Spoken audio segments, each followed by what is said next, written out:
Hello guys! Tara! Samahan niyo kami ngayon sa isa sa pinakamalaking shopping center dito sa France, ang Val d'Europe. 30 minutes travel lang to from Paris at 5 minutes travel away naman from Disneyland Paris. Kaya pagkatapos niyong mamasyal sa Disneyland Paris ay pwede na kayong dumiretso dito para mag-shopping. Sa loob ng mall na to ay may 190 shops and 30 restaurants at sa likod nito ay matatagpuan ang La Vallée Village. Kung ang hanap nyo ay isang great place to do some shopping, hindi nyo dapat ma-miss ang La Vallée Village. Ito ay isang open-air shopping center at dito nyo matatagpuan ang karamihan sa mga designer brands gaya ng Gucci, Prada, Celine, Burberry, Balenciaga, Valentino, Michael Kors at marami pang iba. Marami ding affordable luxury brands dito gaya ng Longchamp, Coach, Marc Jacobs, Tory Burch at iba pa. Kaya sa tuwing pumupunta kami dito ay ang madalas naming pasukin ay yung mga affordable luxury brands gaya ng Coach, Marc Jacobs, Michael Kors at Guess. At dahil outlet ito, mas mura ang presyo nila dito, kaya kadalasan yung mga reseller dito na rin namimili. Talaga namang ma-e-enjoy to ng mga mahilig mag-shopping lalo na sa mga mahilig sa designer brands. Kung mapapansin nyo nga napakaraming tao dito lalo na kapag weekend.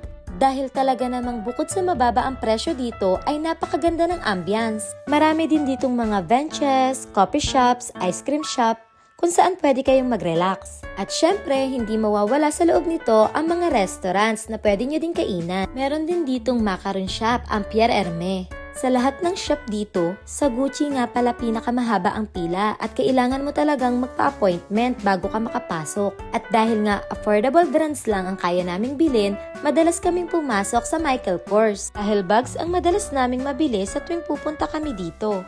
At kung mahilig din kayo sa mga bags at naghahanap kayo ng mura, ang maire-recommend ko sa inyong mga shop ay Michael Kors, Marc Jacobs, Coach, Lacoste at Guess.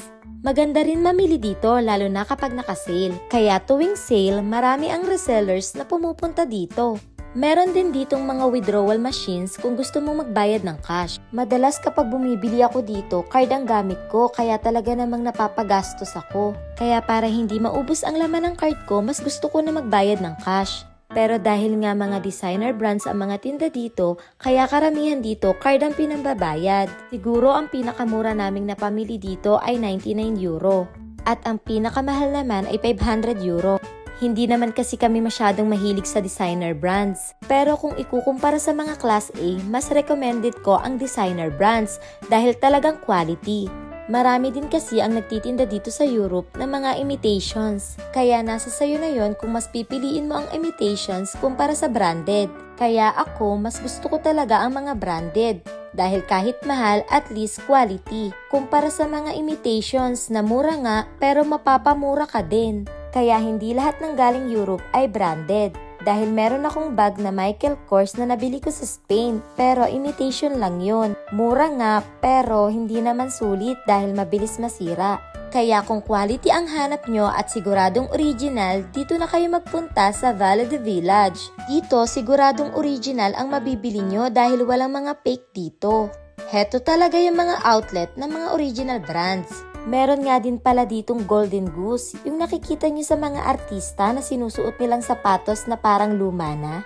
Yung akala mo hindi nila nilalabhan dahil parang kupas na. Pero alam nyo ba na sobrang mahal na brand ang Golden Goose? Hanggang dito na lang, sana nag-enjoy kayo sa ating pamamasyal. Hanggang sa muli, au revoir, a biento!